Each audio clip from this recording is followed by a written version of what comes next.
Harley-Davidson just blindsided the entire motorcycle world with a move so quiet, it felt more like a cover-up than a comeback. A brand that once symbolized rebellion has now crashed into the under $10,000 market. And not in a way that commands respect. They didn't announce it, they didn't promote it, and they sure didn't celebrate it. The bike simply appeared. Like even Harley wasn't proud of what it built. And to me, it seems like this time Harley silently confesses it, no longer knows who it's for. And if you thought they'd already lost their soul, this might be the heartbreak that proves it. So, a few days ago, Harley-Davidson dropped a number so quietly it barely made a sound. And that silence, that was the loudest part. $9,999. That's the price tag they slapped on the new Nightster. No big launch, no Freedom Never Dies ad campaign, no screaming V-twin echoing across America, just a number posted like a Craigslist listing, and if you blinked, you missed it. But here's the question no one seems to be asking. Since when does Harley-Davidson play it subtle? Did Harley really fall so fast it doesn't even have a few dollars to post on Instagram? Because let's not kid ourselves. This is a company that got backed into a corner by years of arrogance, terrible pricing, and one very loyal customer base that finally said, we're done. They didn't launch a cheaper bike. They leaked it. Like they were ashamed of it, like they knew if they turned the lights on, people might actually look too closely and see what's really going on. But what legendary brand drops its most important product like it's afraid to be seen? Well, honestly, it's a panic move. They've been bleeding market share for years. And on the other hand, Indian's Scout 60 stole the spotlight. Honda Rebels are eating up first-time riders. Yamaha and Kawasaki made cruisers cool again without the chrome overload or financial trauma. Meanwhile, Harley just sat there, polishing nostalgia while younger riders walk straight out the door. Now, when the house is burning, they finally tried to build a fire extinguisher. The real twist? This isn't just about money. It's about identity. Harley used to stand for something. Working class rebellion, middle American grit, that sound you heard on the freeway that made you turn your head, that meant something. But somewhere between the luxury upgrades, the showroom markups, and the $30,000 sticker prices, Harley forgot who it was supposed to be for. And now, they're trying to lure us back with a budget model, like we're going to pretend the last 10 years didn't happen. But a cheap bike doesn't fix a brand, broken like this. And here's the part that really burns. Harley still sells itself as the American dream. You'll see the flag waving in every ad, the Made in the USA energy plastered on every promo photo. But open the seat, trace the parts, look deeper. You'll find a supply chain that screams anything but American. Thailand, Mexico, and even China. Harley moved parts of production overseas quietly, not to innovate, but to stay alive. And they hoped no one would notice. How can you sell American freedom when the bike was built under a different flag? Look, no one's saying globalization is evil, the motorcycle world isn't what it used to be.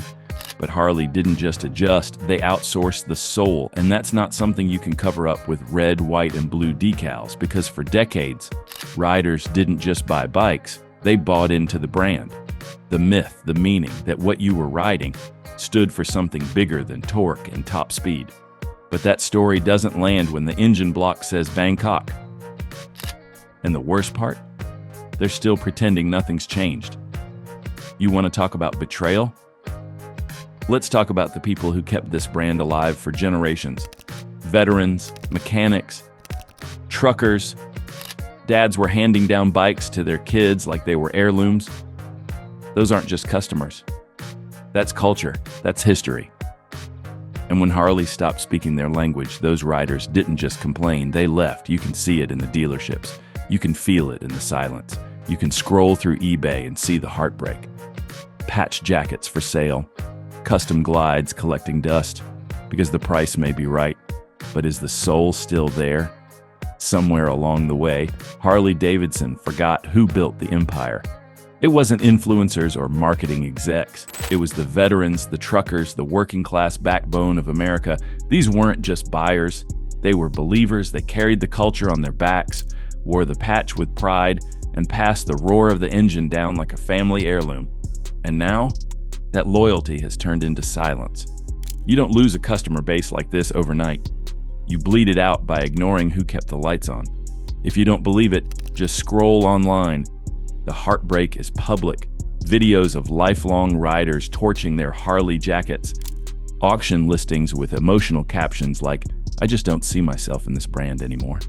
Vietnam vets, ex-bikers, even dealership owners are quietly distancing themselves. This isn't rebellion, it's mourning. The kind of mourning you only see when something personal is lost. They didn't cancel Harley, they just stopped recognizing it. That's much worse. What caused it? A brand once fueled by freedom and open road poetry decided it wanted to speak the language of hedge funds instead. Gone were the grease-stained garage ads replaced with polished lifestyle shots and corporate buzzwords.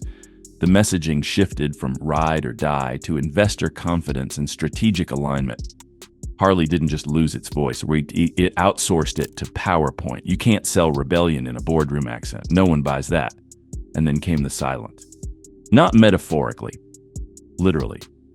Walk into a Harley showroom today and listen. Not the engines, the echo. Weekends go by without a single test ride. Sales reps are cleaning gloves instead of closing deals. Chrome sits untouched.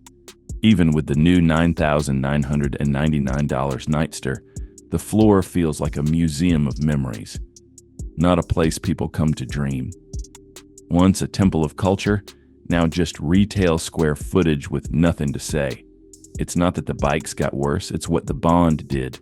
That unspoken connection between the rider and the machine, between the man and the myth. When Harley went corporate, it didn't just break tradition, it broke something sacred. And you don't fix that with a flashy marketing campaign. You fix it by showing up. And Harley hasn't shown up in years. You don't rebuild trust with discounts, you rebuild it with dignity. Now here's the real kicker. Harley didn't just lose its soul, it turned it into a monthly payment plan. The price of rebellion, somewhere north of $28,000 if you're eyeing a lowrider ST. And that's before accessories, markups, and the emotional debt of trying to convince yourself it's still worth it. This is no longer the outlaw's ride, it's a luxury toy with a leather seat. Since when did riding free come with a financing agreement that rivals your rent? Let's talk numbers. Harley's in-house financing rates often touch 12% or more. For context, that means your monthly payment is competing with your mortgage. You're not buying freedom. You're locking yourself into a branded lifestyle loan. What used to feel like a symbol of escape now feels like a trap dressed in chrome. How did we go from dirt roads and denim jackets to monthly payments and dealership suits? It's not even about inflation anymore. It's about perception. Harley stopped making you feel like you belonged. They started making you feel like you had to qualify. Like riding wasn't about attitude, it was about your credit score. That shift from community to exclusivity is what turned a brand into a barrier. You can't call it the people's bike when most people can't even afford to touch it. And while Harley clung to its image, other brands, smart brands, were paying attention. Indian motorcycles saw the void and ran with it. The Scout 60, priced under $10,000, didn't just offer a bike, it offered a home. Young riders walked in, bought in, and stayed. And why wouldn't they?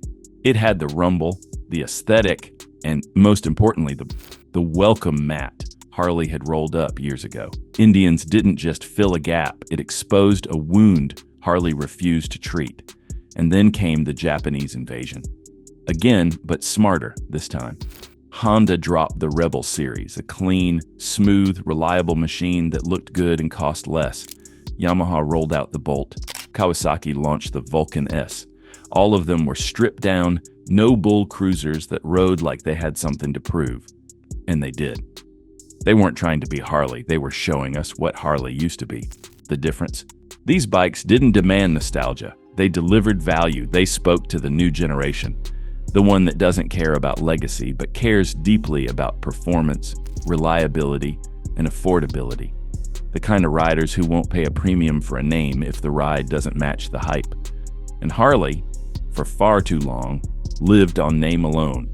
You can't keep cashing in on a legacy if you've stopped living up to it. So here we are, Harley trying to claw its way back into the conversation with a cheaper bike, while the rest of the world has moved on and moved forward. The rebels found new rides, the dreamers found new brands, the loyalists gave up waiting. And Harley? Harley's still figuring out if it wants to be a business or a belief system, because at this point it can't be both, and the clock's ticking on which it chooses. Harley-Davidson isn't just slipping, it's sliding fast. And if you think this model is the only one in trouble, the reality might be louder than its engine ever was.